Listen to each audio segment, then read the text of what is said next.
theater there, and I appreciate it.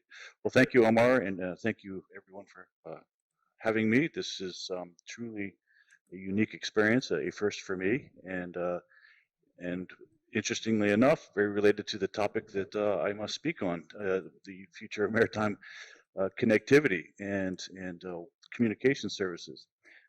As I was preparing for this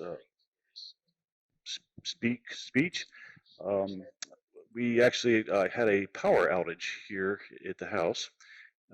We live in a hurricane area, and it occurred to me that throughout the whole period I had no power at the house, I had connectivity. And I think that that is an interesting point in that the resiliency and redundancy of communication systems around the world far uh, are much more advanced than even just basic services such as power. So as I, again, so what I'd like to talk about, and can we go to the next slide, please? I would like the next slide, please. Thank you. So the challenge for the future of maritime connectivity is that it's evolving faster than the maritime industry and competent authorities can avail. Additionally, the cost of maintaining communication services and the rapid advancement of communication technologies has led to many governments discontinuing communication systems and terminating broadcasts. Over the last 25 years in the United States and other governments around the world, many have discontinued radio beacons, Loran service, ceased monitoring 500 kilohertz, and most recently have discontinued broadcasts of the differential correction signal for GPS. Next slide, please. We know innovations such as low Earth orbit satellites and terrestrial services such as mobile telecommunications, VDES, etc., will expand bandwidth. But how can governments and maritime industry keep pace with the rapid advancement?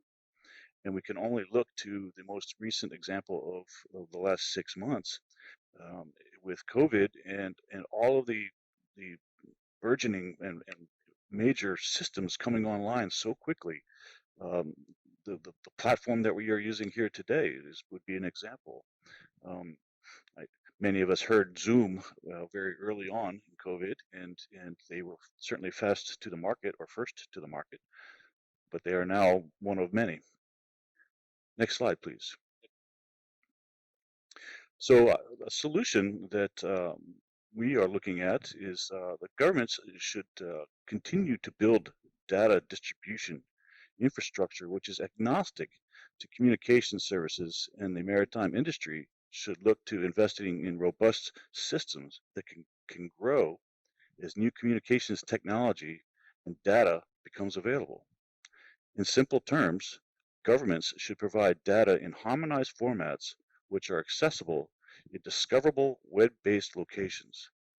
The maritime industry may look to contracted or in-house service providers to package and deliver authoritative data to their vessels using communication systems or services of their choosing. Next slide, please. As an example, this is a screen capture from an electronic charting system manufacturer who provides an update service which downloads and installs new charts and other value-added features whenever access to internet is detected, and it is completely agnostic of the communication used. It could be satellite or it could be cellular, it doesn't matter. In this particular example, you'll see that it automatically will upload new editions of charts. This particular manufacturer represents about 90% of the U.S. domestic fleet.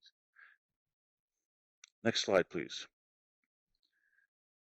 So this is made possible by competent authorities making their data available in harmonized data models, such as IALA's S201 product specification.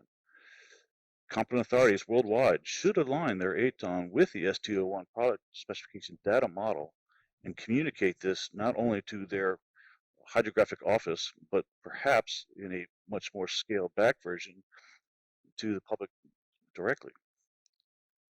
Next slide, please. On your screen, this is an example of a file that the U.S. Coast Guard provides to the Inland Western Rivers Hydrographic Office, in this case, the U.S. Army Corps of Engineers. We provide this data set weekly. Now, on our rivers, there was roughly 11,000 buoys at any given time.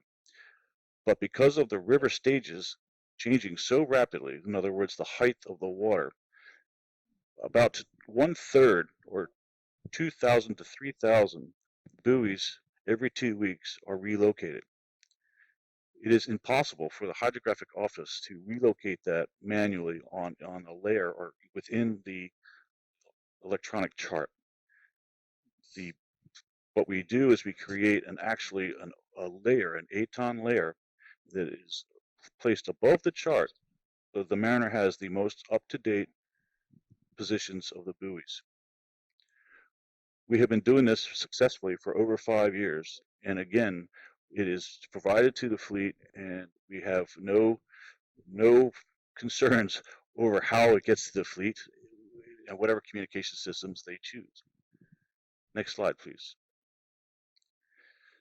So, as mentioned by Dr. Lee in the first presentation, use of product specifications based on the S100 model are the key to harmonizing data sets and providing it, again, agnostic to whatever communication systems, as long as we have the system that understands and is standardized to accept the S100 model.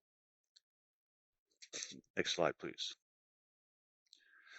So to recap, the strategic benefits of the product specification development, it does not require governments to establish and maintain dedicated communication links, which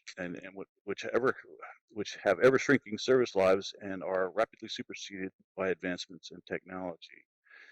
It also provides flexibility to the marine industry to pursue communication technologies and services to their fleets, their fleet needs and trade routes. So that's it.